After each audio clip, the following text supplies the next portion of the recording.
Portugal has no official religion. The most predominant religion in Portugal is Roman Catholicism. According to the 2011 census, 81% of the population of Portugal is Catholic, though only about 19% attend Mass and take the sacraments regularly, while a larger number wish to be baptized, married in a church, and receive last rites. Although church and state were formally separated during the Portuguese First Republic, a separation reiterated in the Constitution of 1976, Roman Catholic precepts continue to have a significant bearing in Portuguese society and culture. The educational and healthcare systems were for a long time the Church's preserve, and in many cases, whenever a building, bridge, or highway was opened, it received a blessing from the clergy.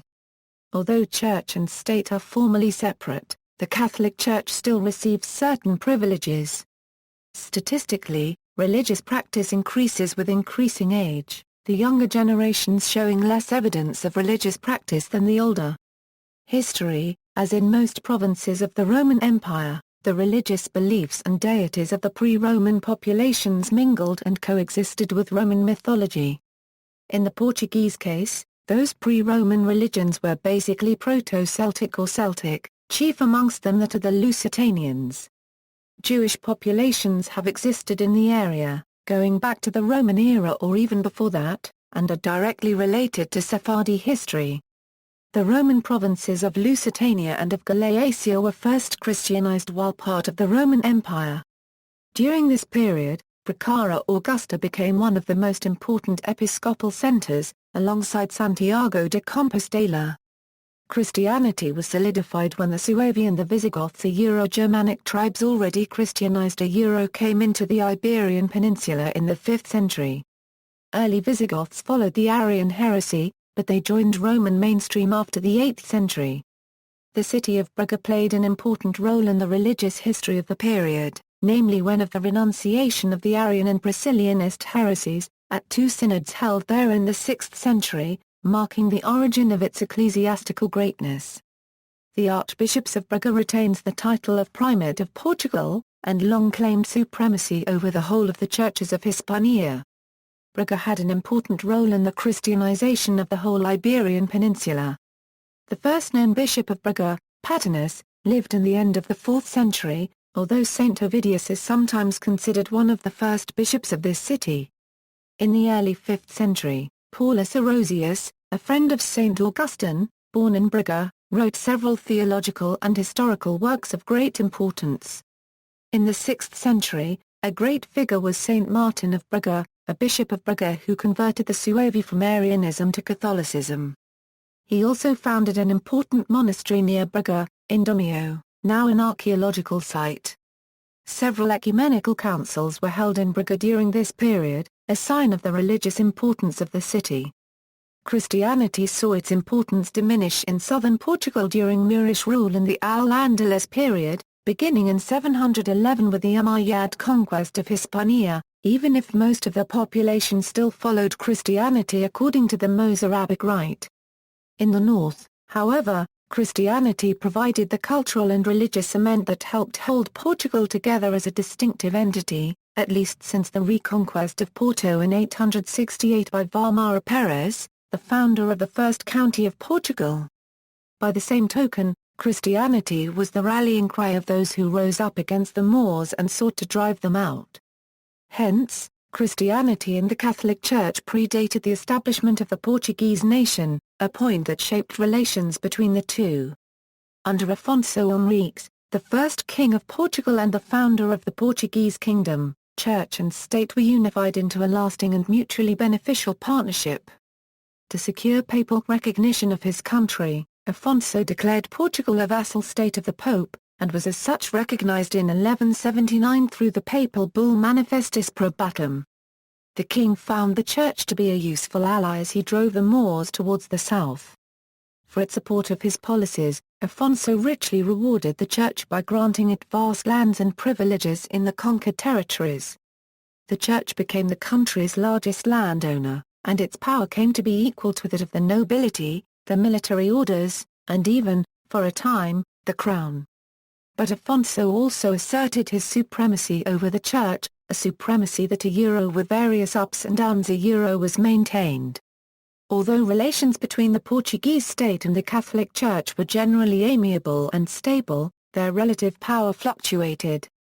In the 13th and 14th centuries, the Church enjoyed both riches and power stemming from its role in the Reconquest and its close identification with early Portuguese nationalism. For a time, the Church's position vis-à-vis the state diminished until the growth of the Portuguese overseas empire made its missionaries important agents of colonization. Until the 15th century, some Jews occupied prominent places in Portuguese political and economical life. For example, Isaac Abrabanel was the treasurer of King Afonso V of Portugal. Many also had an active role in the Portuguese culture, and they kept their reputation of diplomats and merchants. By this time, Lisbon and Upper Malvora were home to important Jewish communities. In 1497, reflecting events that had occurred 5 years earlier in Spain, Portugal expelled the Jews and the few remaining Moors or forced them to convert. In 1536, the Pope gave King João III permission to establish the Portuguese Inquisition to enforce the purity of the faith. Earlier, the country had been rather tolerant, but now orthodoxy and intolerance reigned. The Jesuit order was placed in charge of all education. In the 18th century, anti-church sentiment became strong. The Marquess de Pombal expelled the Jesuits in 1759, broke relations with the Holy See in Rome, and brought education under the state's control. Pombal was eventually removed from his office, and many of his reforms were undone, but anti-clericalism remained a force in Portuguese society. In 1821, the Inquisition was abolished, religious orders were banned, and the Church lost much of its property. Relations between Church and state improved in the second half of the 19th century, but a new wave of anti-clericalism emerged with the establishment of the Portuguese First Republic in 1910. Not only were church properties seized and education secularized, but the Republic went so far as to ban the ringing of church bells, the wearing of clerical garb on the streets, and the holding of many popular religious festivals. With the outbreak of the First World War, the Portuguese First Republic viewed it as a unique opportunity to achieve a number of goals, putting an end to the twin threats of a Spanish invasion of Portugal and of foreign occupation of the colonies and, at the internal level, creating a national consensus around the regime. These domestic objectives were not met, and the armed forces, whose political awareness had grown during the war, and whose leaders had not forgiven the regime for sending them to a war they did not want to fight, seemed to represent, to conservative forces, the last bastion of order against the chaos that was taking over the country. By the mid-1920s, the domestic and international scenes began to favor an authoritarian solution, wherein a strengthened executive might restore political and social order. Estado Novo under the Estado Novo corporatist authoritarian regime of Anticubnio de Oliveira Salazar, the Church experienced a revival. Salazar was himself deeply religious and infused with Catholic precepts. Before studying law, he had been a seminarian. His roommate at the University of Coimbra, Manuel Gomes Section Alves Siragira, later became Cardinal Patriarch of Lisbon. In addition, Salazar's corporatist principles and his Constitution and Labour Statute of 1933 were infused with Roman Catholic precepts from the papal encyclicals Rerum Novarum and Quadragesimo Anno. Salazar's state claimed to base itself on the principles of traditional Roman Catholicism, with an emphasis on order, discipline, and authority. Class relations were supposedly based on harmony rather than the Marxist concept of conflict. The family, the parish, and Christianity were said to be the foundations of the state. Salazar went considerably beyond these principles, however, and established a full-fledged dictatorship. His corporative state, in the opinion of some, contained about equal blends of Roman Catholic principles and Benito Mussolini-like fascism. In 1940, a concordat governing church-state relations was signed between Portugal and the Vatican. The Church was to be separate from the state but to enjoy a special position. The Concordat of 1940 reversed many of the anti-clerical policies adopted during the First Republic, and the Catholic Church was given exclusive control over religious instruction in the public schools. only Catholic clergy could serve as chaplains in the armed forces. Divorce, which had been legalized by the Republic, was made illegal for those married in a church service, but remained legal with respect to civil marriage. The Church was given formal juridical personality, enabling it to incorporate and hold property. Under Salazar, critics believe that Church and state in Portugal maintained a comfortable and mutually reinforcing relationship. While assisting the Church in many ways, however, Salazar insisted that it stay out of politics unless it praised his regime. Dissent and criticism were forbidden. Those clergy who stepped out of line an occasional parish priest and once the Bishop of Porto were silenced or forced to leave the country. The rest of the Roman Catholic Church hierarchy, led by Cardinal Manuel Gomes Section Alves Siragira, a great friend and supporter of Salazar, remained silent on the issue. Changes after the Revolution of 1974 in the Portuguese Constitution of 1976, after the Carnation Revolution of 1974 and the transition to democracy, Church and state were again formally separated.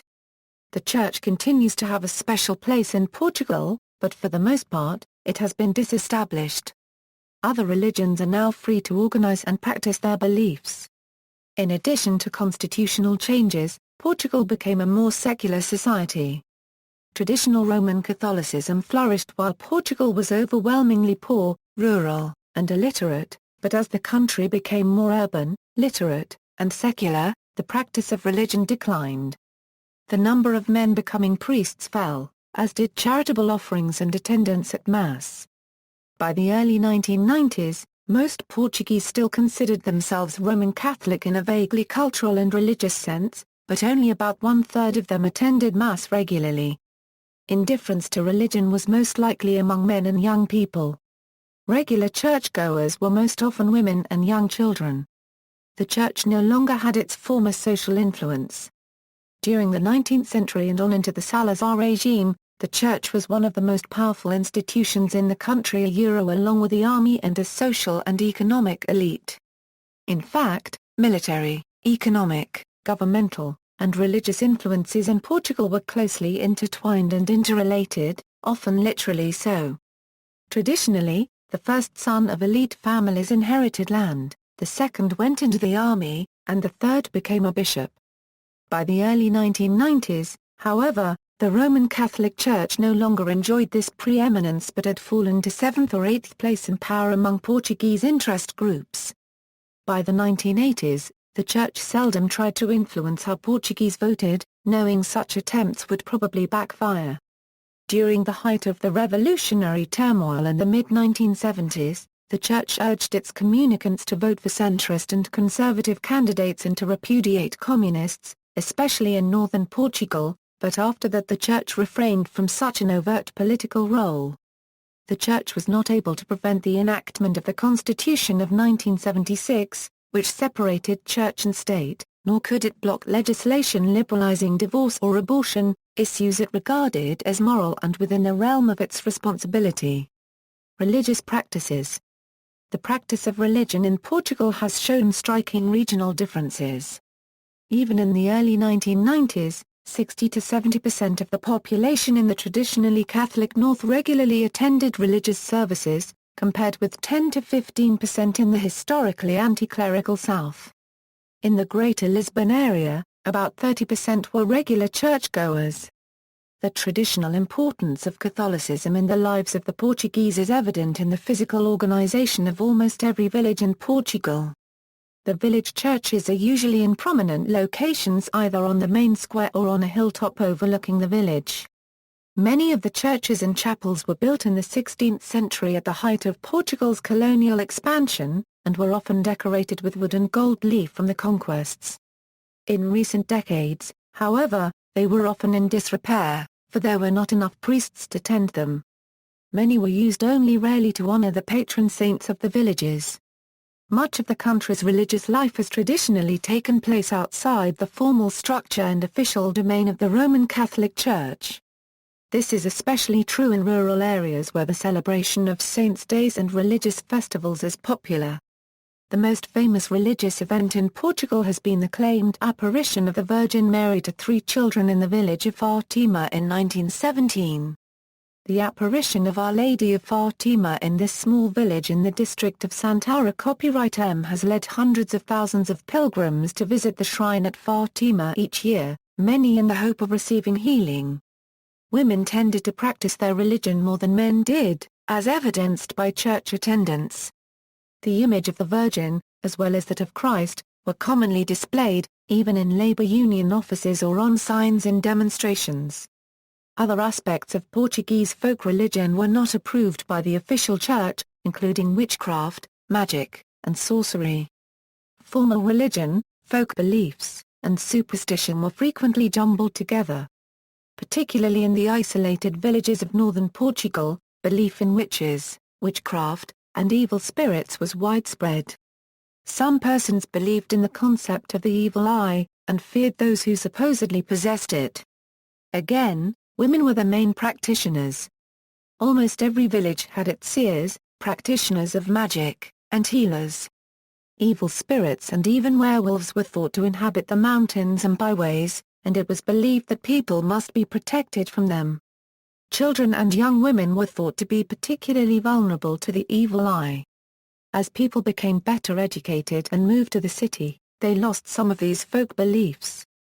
But in the city and among educated persons alike, superstition could still be found, even in the early 1990s. Sorcerers, palm readers, and readers of cards had shops, particularly in poorer neighborhoods, but not exclusively so. In short, a strong undercurrent of superstition still remained in Portugal.